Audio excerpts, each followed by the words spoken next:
বৈশাখের শুরুতেই রাজধানী যেন উত্তপ্ত নগরী। আবহাওয়া অফিস বলছে তাপমাত্রা ৩৪, কিন্তু শরীরে অনুভূত হচ্ছে ৪১ ডিগ্রির বেশি। প্রশ্ন হলো, ঢাকা কেন মরুভূমির মতো আচরণ করছে? কেন গাছের ছায়াও শরীরকে শান্ত করতে পারছে না? কেন মিলছে না শীতল বাতাস? বিজ্ঞানীরা বলছেন আপনার প্রিয় শহরটি এখন আর স্বাভাবিক বসবাসযোগ্য নগরী নেই, এটি পরিণত হয়েছে একটি তাপীয় দ্বীপ বা হিট আইল্যান্ডে। আসুন জেনে নেই কি ঘটতে চলেছে এই হিট আইল্যান্ডে।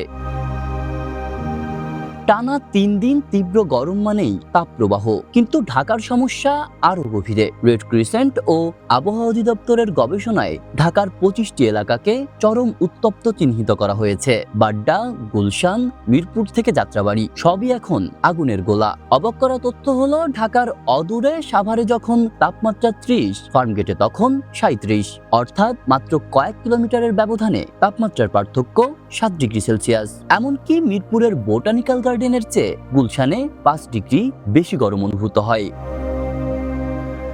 কিন্তু কেন এই দশা? উত্তর লুকিয়ে আছে আমাদের অপরিকল্পিত নগরায়নে। ২০০১ সালে ঢাকার মাত্র ২১% ছিল ভবন, যা ২০ বছরে বেড়ে হয়েছে ৪৭%। বন উজাড় করে আমরা বিছিয়েছি কনক্রিট আর পিচ, যা দিনের বেলা তাপ শোষণ করে আর রাতে তা বিকিরণ করে শহরকে ঠান্ডা হতে দেয় না। তার মধ্যে গত ২০ বছরে ঢাকার কৃষি জমি ৬০% থেকে কমে দাঁড়িয়েছে মাত্র ২২%। আমরা এত আকাশচুম্বী ভবন বানিয়েছি যে সুউচ্চ ভবন আর সরু গলি বাতাসের পথ আটকে দিয়েছে। আর মরার উপর খাড়ার ঘা হলো এসি এবং যানবাহনের গরম বাতাস, যা ঢাকাকে আক্ষরিক অর্থেই এক চুল্লিতে পরিণত করেছে। গরম তো গায়ে লাগছে, কিন্তু এর প্রভাব পড়ছে আমাদের জীবনে, যা আপাতত টের পাচ্ছি না আমরা।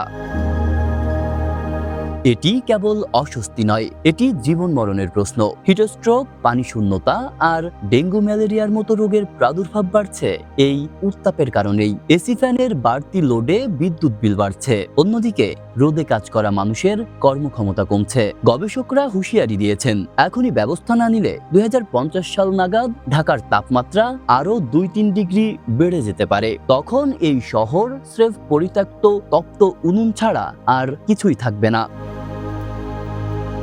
বাঁচার উপায় কি নেই? হ্যাঁ, সবসময়ই ছিল।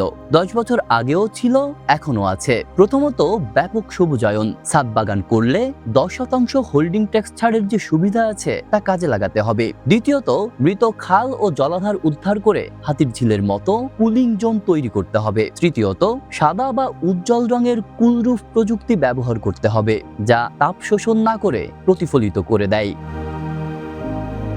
পরিকল্পিত গ্রিন নেটওয়ার্ক ছাড়া ঢাকাকে বাঁচানো অসম্ভব। মনে রাখবেন, সরকার একা পারবে না। আপনার রোপণ করা একটি গাছই হতে পারে আগামীর তপ্ত ঢাকা থেকে বাঁচার শেষ সম্বল।